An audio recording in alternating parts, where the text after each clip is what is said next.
All right, guys, the amp of the week is another viewer suggestion. Stay tuned.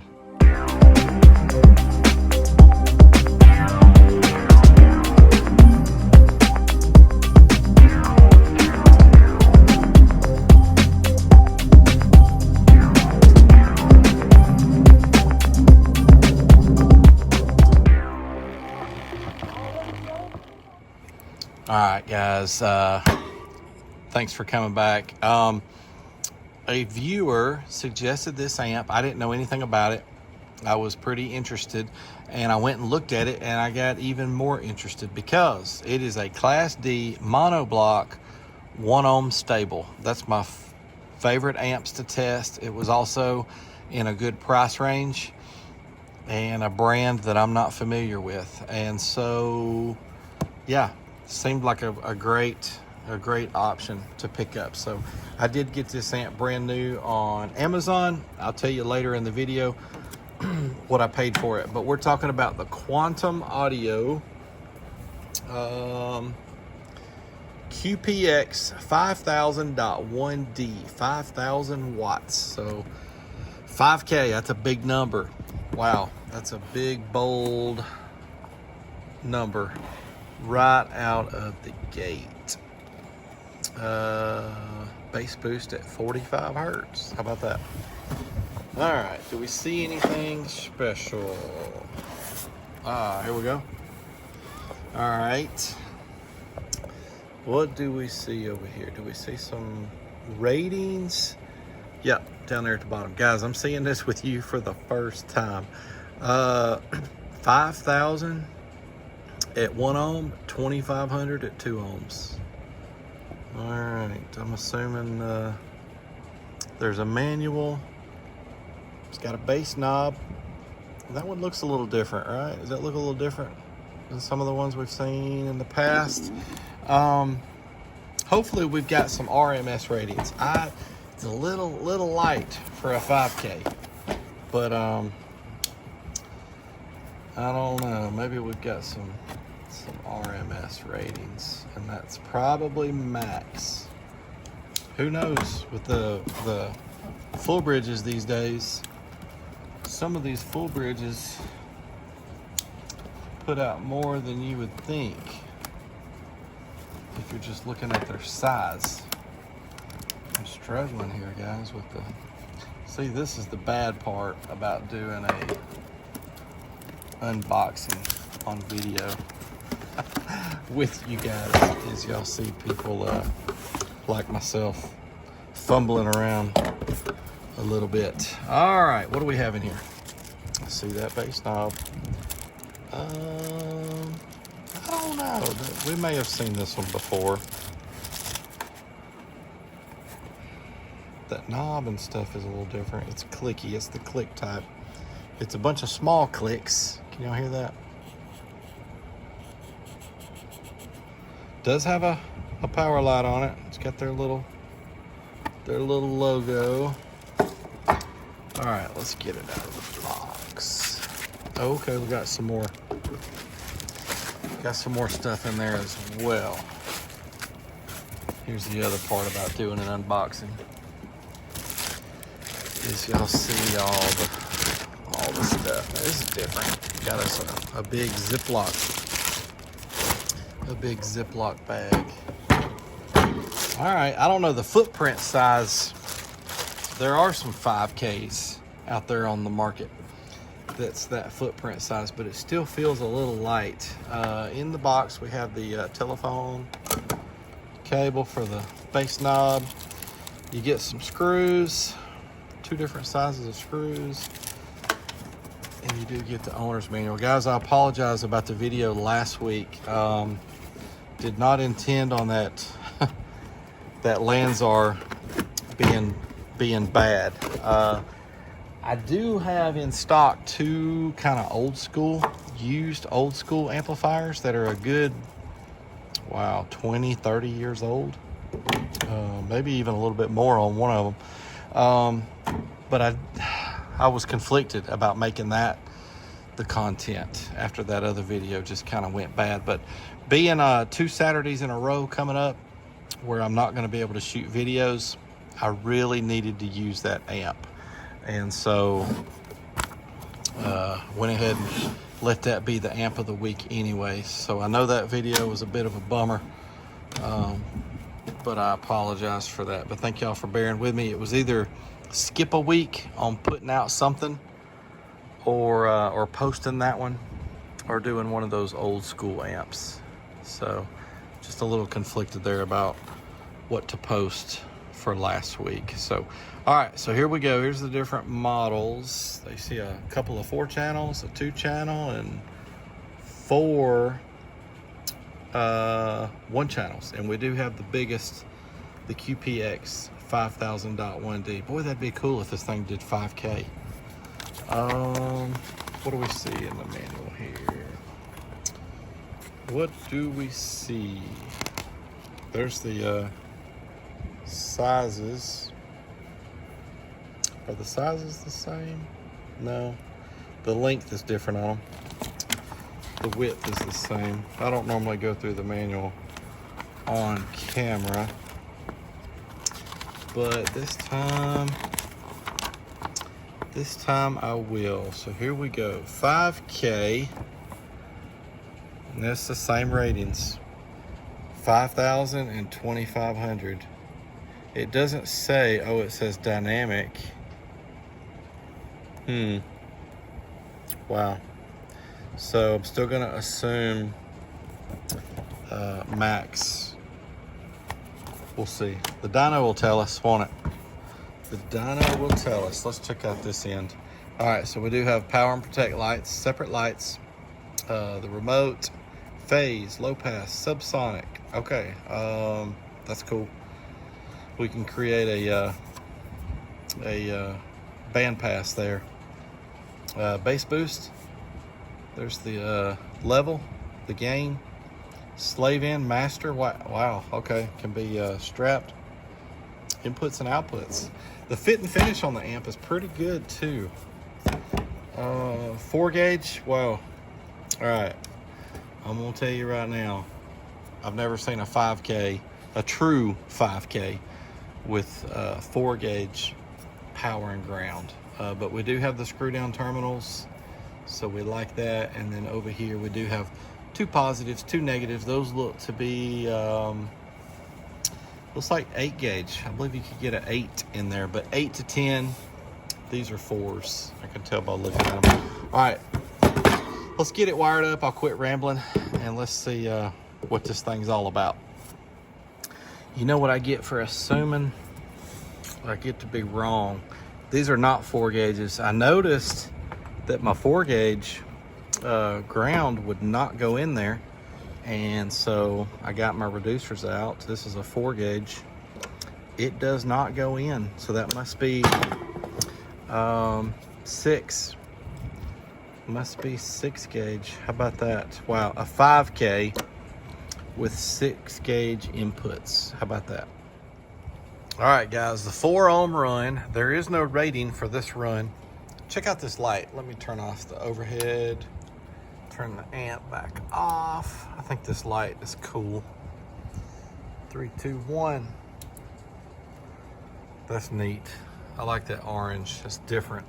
And then we have the blue light there. All right, 4 ohms. There is no rating for this run. I have no idea what to expect. So these are my favorite amp dynos because I don't know what the amp's gonna do, and I'm doing them on video. So I'm gonna be surprised in the video just like you guys. So we're starting off at 14.8 volts. I do have that in the right mode. That is in the right mode, by the way, when the yellow light is on. So there's red, there's green, and there's yellow. Just for y'all that watch weekly. All right, and we're gonna capture the current. So 40 hertz, this is a Class D mono block for subwoofers. So we're gonna do all the runs at 40 hertz. Let's get to it. What's it gonna do? We're gonna go all the way up to clipping.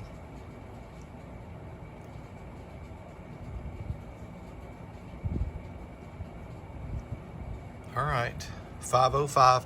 I think I did see the voltage drop to 14.7 out of the corner of my eye, and I don't know what happened here. I do have it on max. Not real sure why the current didn't hold, but anyhow. So 500 watts at 4 ohms, that's pretty good. I don't think it's gonna be a 5K, but we might end up seeing some decent power. Let's do dynamic at 4, see what that does. All right, dynamic at 4. What's it gonna do?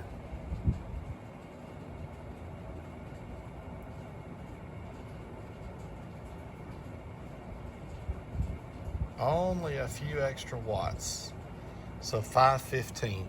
Okay, let's move on to the 2 ohm test. All right, so this run here is rated 2500 dynamic watts. I don't know. Are we gonna see that? Is this gonna act right this time? I repositioned it a little bit to make sure that the positive and negative weren't working against each other. Here we go. 40 hertz, 2 ohms, rated 2500.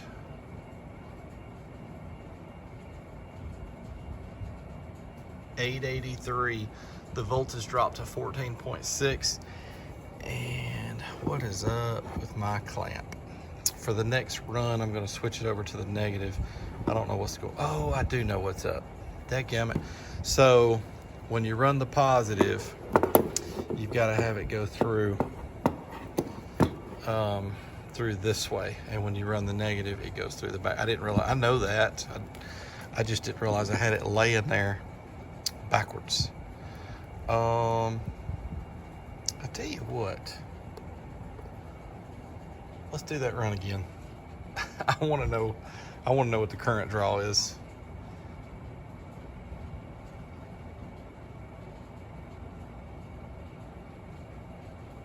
$859, and it pulled 89 amps. Okay, cool, still 14.6. All right, let's do 2 ohms dynamic. All right, 2 ohms dynamic. What's it gonna do?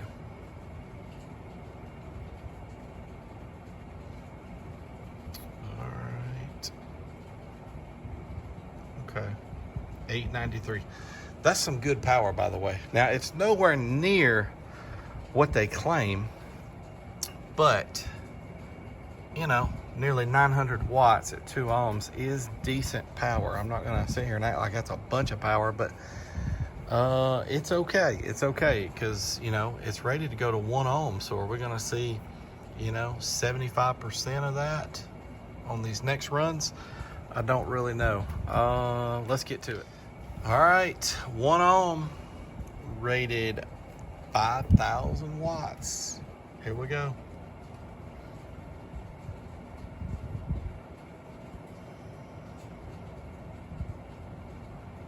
$13.40.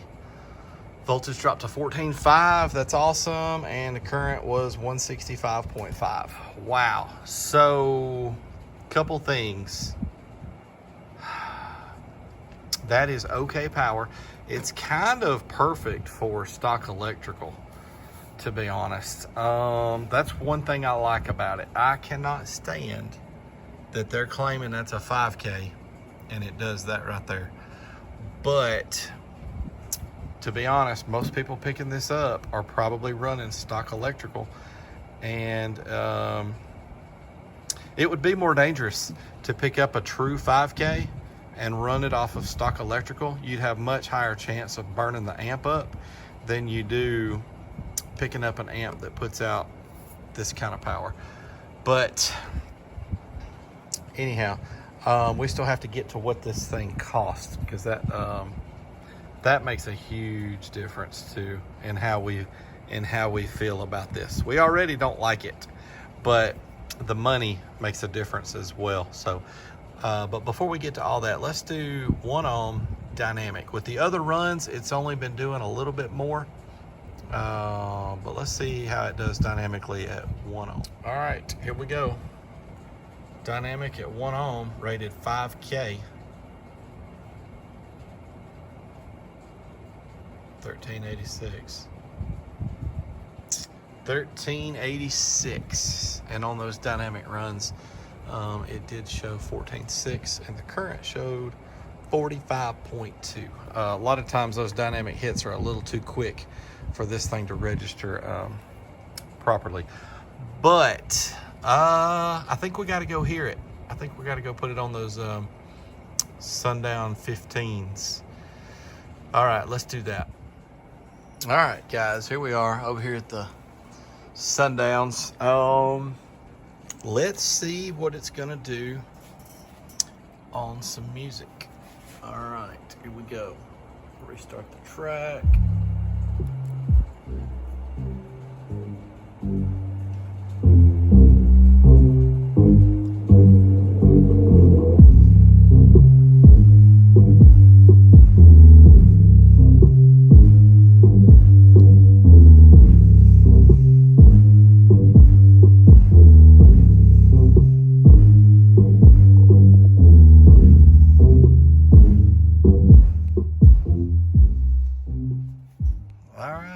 Wow, you know, that's some good power on a couple of entry-level subwoofers. Let's see, those are Sundown E's.